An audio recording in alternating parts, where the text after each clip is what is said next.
नुकत्याच करण्यात आलेल्या पेट्रोल दरवाढीच्या निषेधार्थ राष्ट्रवादी पक्षाच्या वतीने आंदोलन करण्यात आले। केंद्रात यूपीए सरकार आल्यापासून जनतेच्या नशेबी महागाईची साडेसाती सुरूच आहे।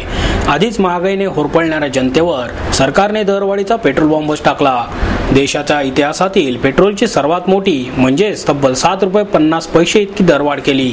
त्यामुळे पुणेकरांना ₹79.50 प्रमाणे पेट्रोल भरावे लागणार आहे। तर या दरवाढीला सर्व स्तरांवरून विरोध दर्शवला जात आहे।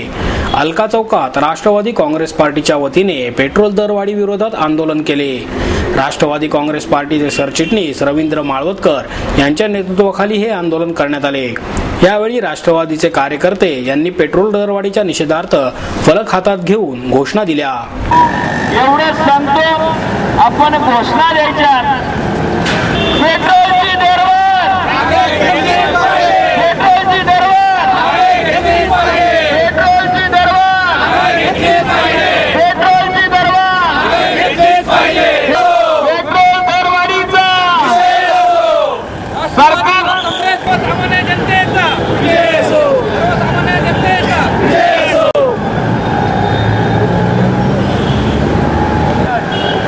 आपण या सरकारला सांगू इच्छितो की जर आपण दरवाढ मागे घेतली नाही तर राष्ट्रवादी युवक काँग्रेसतर्फे पुण्यात पडत असून 42 रुपयाने आपल्याला पेट्रोल हे सरकारने दिलं पाहिजे। परंतु हे पेट्रोल त्यांनी ही दरवाढ जी 7.5 रुपये अमानुष प्रमाणात आहे, जी युवकांना विद्यार्थ्यांना असहाय्य आहे, त्यांना आज गेले तरी पॉकेट मनी हा त्यांचा आम्ही त्यांना विचारला असता त्यांनी सांगितलं की आमचे मोबाईलचा आम्ही वापर कमी करू आमचा आहे। तरी राष्ट्रवादी युवक काँग्रेस पार्टीचा, राष्ट्रवादी काँग्रेस पार्टीचा मी रवींद्र माळवदकर, महाराष्ट्र प्रदेश राष्ट्रवादी काँग्रेस पार्टीचा सरचिटणीस आहे। ही तेल कंपन्यांनी जी 7 रुपयाची पेट्रोलची दरवाढ केलेली आहे, या घटनेचा, ह्या निर्णयाचा आम्ही राष्ट्रवादी युवक काँग्रेस पार्टीच्या वतीने तीव्र शब्दात निषेध करतो आणि तेल कंपन्याला आणि केंद्र सरकारला विनंती करतो की त्यांनी त्वरित ही दरवाढ केलेली आहे ती माघारी घेतली पाहिजे। एकतर प्रथमतःच माणसांना महागाईने आणि दुष्काळाने माणूस पिचलेला आहे।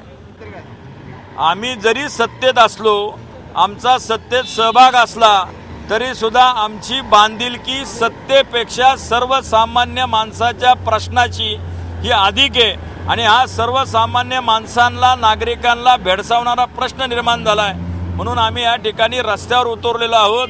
आम्ही केंद्र सरकारला सुद्धा, ज्या तेल कंपन्यांनी केंद्र सरकारला विश्वासात न घेता ही जी दरवाढ केलेली आहे ही अत्यंत चुकीची आहे। त्यांना जे स्वातंत्र्य दिलेले आहे त्या स्वातंत्र्याचा त्यांनी गैरवापर केलेला आहे। या निमित्ताने केंद्र सरकारला आम्ही अशी विनंती करतो की त्यांना दिलेलं स्वातंत्र्य हे पुन्हा काढून घ्यावं आणि दरवाढीच्या संदर्भामध्ये सरकारशी बोलल्याशिवाय त्यांनी दरवाढ करू नये अशी आम्ही सरकारला विनंती करतो।